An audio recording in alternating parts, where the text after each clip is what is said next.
Ado Gwanja. Ado Gwanja dai wani sabon mawaƙi ne wanda fara tashi tun daga shekarar 2012 har zuwa kai yanzu 2022. Muna fatan zai ci gaba da tashi gaba da 2025. Assalamu alaikum warahmatullahi ta'ala barakatuhu. Barkan ku da zuwa Tailor Star Hausa TV ta channel mafi shahara arewacin Najeriya da ma faɗin duniya baki ɗaya. Idan yau ne farkon shigo ko wannan channel ɗin ta mai albarka, mana mai roƙon ka da ka taimaka ka danna mana subscribe, insha Allah, da kuma comment da kai ma ka da samu sababbin bidiyo mai ingantattu masu nishaɗantarwa a lokacin da muka ɗora. Idan kuma ka riga ka shigo wannan channel ɗin ta mai albarka, muna mai roƙon ka da ka taimaka ka danna mana like da kuma comment da kai ma ka ci gaba da samun sababbin bidiyo mai ingantattu masu nishaɗantarwa a lokacin da muka ɗora.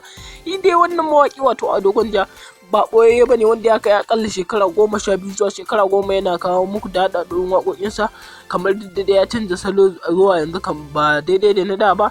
Kai dai abin da muke da tunatar da kai, idan yana farkon shigo ko wannan channel ɗin ta mai albarka, muna mai roƙon ka da taimaka ka danna mana subscribe, insha Allah, da kuma comment da kai ma ka da samu sababbin bidiyo mai ingantattu masu nishaɗantarwa a lokacin da muka ɗora. Idan kuma ka riga ka shigo wannan channel ɗin ta mai albarka, muna mai roƙon ka da ka taimaka ka danna mana subscribe, insha Allah, da kuma comment da kai ma ka ci gaba da samun sababbin bidiyo mai ingantattu masu nishaɗantarwa a lokacin da muka ɗora.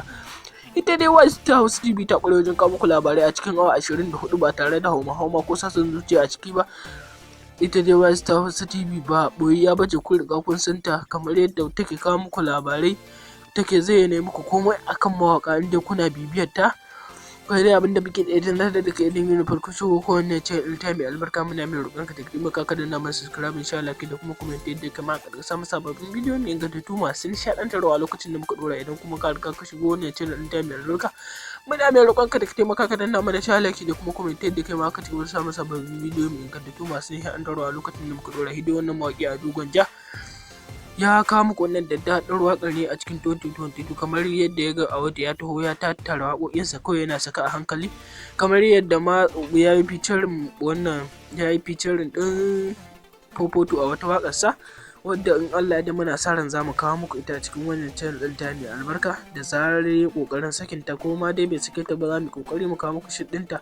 Idan ka bibiye mu a cikin wannan ƙarshen channel ɗin ta mai albarka, ba za mu tafi ba tare da mun sa maka wannan daddaɗar waƙar Ado Gwanja wanda ya yi ba a cikin shekarar nan ta mai albarka, wato shekarar 2022.